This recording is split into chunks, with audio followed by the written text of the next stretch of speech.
Sa Mandaluyong, pinasok na ng baha maging ang kanilang City Hall. Problema rin ngayon ang tinangay na basura ng baha. May ulat on the spot si Lia Manialak del Castillo. Lia?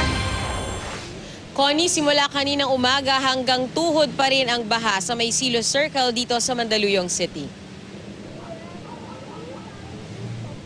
Umabot pa hanggang bewang ang baha dito hanggang kaninang madaling araw dahil sa tuloy-tuloy na buhos ng ulan. Dahil sa ulan, umapaw ang katabing creek ng gas station at kasabay ng tubig na umagos din sa kalsada ay ang sandamakmak na basura. Pasado alas 9 na ng umaga dumating ang heavy equipment ng DPWH para itayo ang mga nagtumbahan nilang barikada.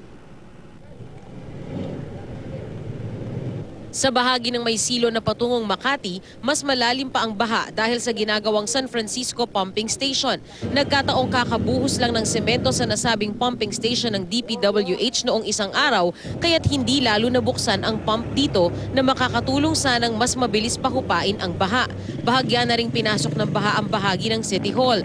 Tanging malalaking truck lang ang nangangahas dumaan sa kalsada at ang mga kotse bumubuelta na dahil sa takot na tumirik. Ang mga residente naman sumasakay ng pedicab at mga makeshift na balsa.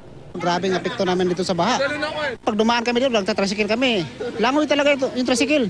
Sa iba po napuprovisyo, pero po sa amin hindi. Kasi kumikita po kami.